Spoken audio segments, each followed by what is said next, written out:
IVM.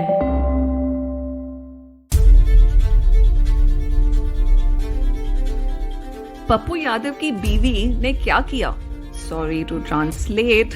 What did Pappu Yadav's wife do?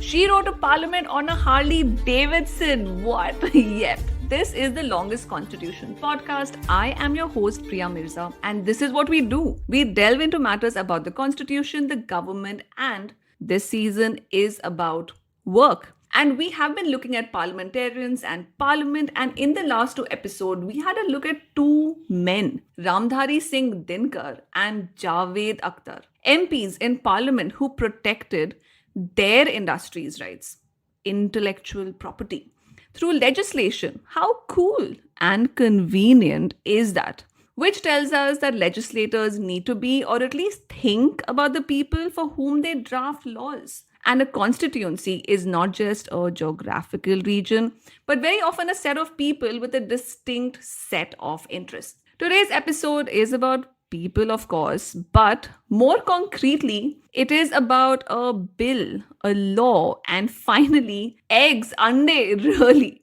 So let's get going.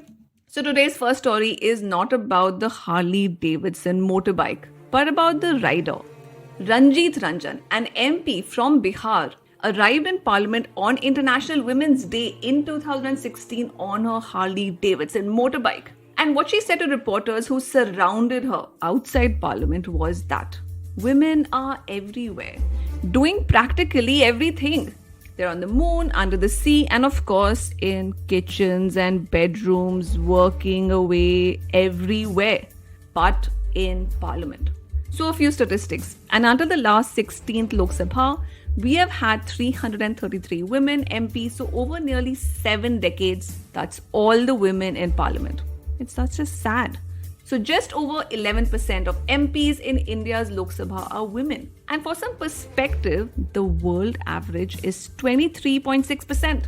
So what's the solution? And that's what Ranjan's point was. We need women in Parliament. A law which provides 33% reservation for women in parliament and state assemblies.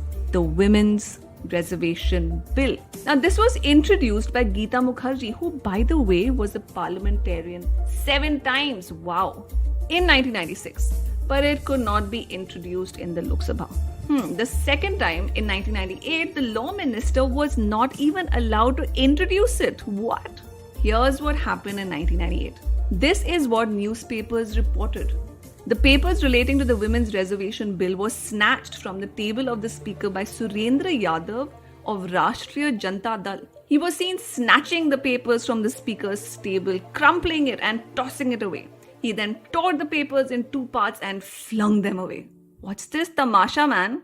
Which brings us to public amusement, including cabaret performance melas and tamashas rule 1960. And that's the second story of the day. The police commissioner of Bombay issued an order regulating gender in public performances. But rather than prohibiting women completely, the order was that an orchestra bar could only have 4 male and 4 female artists on the stage at any point. Hey, what's the meaning of that? Why not 5 women and 3 men? And the implicit idea here is that having an all-women orchestra is so dangerous, isn't it? It's so prurient and so sexy. So let's cap women instead. In Hotel Priya versus State of Maharashtra, the police commissioner's order that an orchestra bar could only have 4 male and 4 female artists at any point was challenged in the Supreme Court. And with that, we go back to regulating what women do with their bodies. Let's pause to consider how Parliament regulates women outside Parliament. From bar dancers, sex workers, surrogates. Basically, women who use their bodies commercially are seen as a threat to society. And Parliament at no point actually bothers to know what women actually want. So apart from the fact that women's domestic work is unpaid, when they do get paid for reproductive work, the government regulates it. So we remember the petition Don't We, filed by a law in 2014, which said that women are being exploited and that commercial surrogacy should be banned. But in this case, when surrogates, the women actually doing that work, approached the Supreme Court and said, hey, hear us out too, and said that to them commercial surrogacy was work, that the ban denied them a right to livelihood and reproductive autonomy and prevented the creation of families, the court didn't even listen to them. Oh, right, because it's easier to deny women work rather than give them access to it. Women shouldn't use their bodies commercially, bus. Which brings us to the next story of eggs and vegetarian thali. Oh no, sorry, vegetarian atmosphere. So, eggs. I like mine with hot toast and lots of butter and a fresh cup of coffee. And sometimes ande ka bhurji with parathas are amazing too. But, this isn't about me.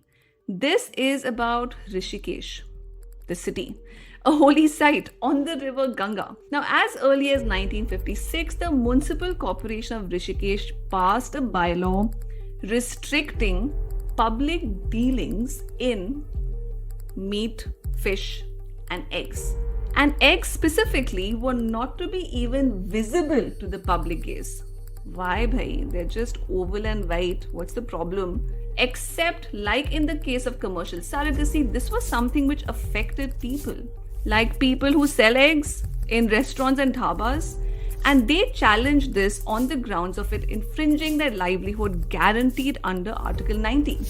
But in Om Prakash versus State of UP 2004, the High Court upheld this prohibition and said, if you're an egg seller, nope. You cannot sell it within the holy limits of Rishikesh because, and hear this out, a major section of the society wants a vegetarian atmosphere. Okay then, vegetarian thali, yeah, but what's this vegetarian atmosphere? So the vegetarian atmosphere comes before the livelihoods of egg sellers, egg traders, and egg lovers like myself. Which finally takes us to the Surrogacy Regulation Act passed in 2021, which prohibits and criminalizes commercial surrogacy and only allows altruistic surrogacy, producing a baby for free. Women work for free anyway now, so let's just add baby production to that. So try telling writers that they can't sell their books and instead tell them to ghostwrite a book for someone for free. Wow. So $1 billion industry is shut down because it is about women commercializing their wombs and eggs. So our parliament has 15 years to regulate an industry, and rather than regulate it, it criminalizes it. And the question, who is this wonderful woman who is going to go into labor for you? The genius answer to that is a close relative, rishtedar. So infertile, married couples who want a child now have to identify a close relative who will do this absolutely free. Wah, kya baat hai. Because it's all about loving your family, right? Now, in Parliament, there were many objections to this. Dr. Ami Yagnik, a woman MP, argued that the needs and the rights of the child should actually be put at the center of such a bill. But औरतों की बात मानता ही कौन है? Khair, what happened to the Women's Reservation Bill? It lapsed a third time in 2010. And though the BJP in its 2014 and 2019 manifesto has promised to pass the bill, it's already 2022, guys. And no male MP seems to be interested in giving up his privilege. And that also answers the question, why have quotas for women? And the answer is, because the boys just don't want to share. Arey, itne bhi kya darne ki baat hai bhai. It's just us, innocent, sweet, kamsin, nadan women who want to get into parliament. That's all. Oh wait, in Hotel Priya versus State of Maharashtra 2022, the Supreme Court struck down the police commissioner's order and observed one cannot uphold exclusive male bastions. They did forget about our male-dominated parliament though. So today's takeaway is about how the right to livelihood is shaped by men in parliament, and that the state demonstrates a certain zeal in regulating women's sexuality and livelihood, especially if it is paid. Did you like this show? You can follow me on Twitter, where I tweet at fundamentally_p, and on Instagram, The Longest Constitution. Until next time, this is me, Priya Mirza, signing out.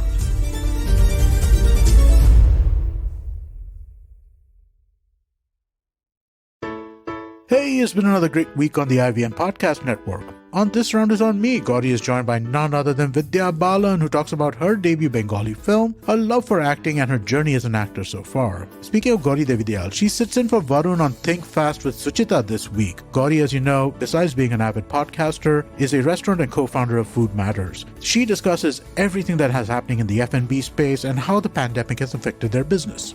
Tune in to Say No to Drama, as Chetna is here to tell us all about what we need to remember and avoid when we embark on a new journey. Mahek and Harshit from All Things Policy talk about the Indian government promoting traditional medicines like Coronel and Giloy, and how we can take a scientific approach to traditional medicine. And on The Longest Constitution, Priya talks about Indian MPs and their salaries, women's labor, tensions over commercial surrogacy, and a whole lot more. Do follow us on social media. We're IVM Podcast on Twitter, Facebook, Instagram, and LinkedIn. And remember, if you're enjoying this show or any of our other shows for that matter, please do tell a friend. Also, don't forget to rate us on any platform that you might be listening to us. You can also check us out on YouTube. We have a webpage, ivmpodcast.com/YouTube, where a list of all our channels are. And finally, we'd like to thank our sponsors this week, SBI Life Insurance, Bank of Baroda, India Water Portal, and Max Life Insurance. Thank you so much for making this possible. सफर, रास्ते, मंजिल और मुकाम अक्सर ये हमसे कुछ कहना चाहते हैं, पर हम हैं कि अपनी रोजमर्रा की जिंदगी में इन्हें सुनने से कतराते हैं। नमस्ते दोस्तों, मेरा नाम है केशव चतुर्वेदी और मैं आपको ले चलूंगा कुछ ऐसे सफर पर जहां आपको एक नया नजरिया मिलेगा सफर और मंजिलों को देखने का। आइए इन किस्से कहानियों में डूब जाएं। हर मंगलवार और शुक्रवार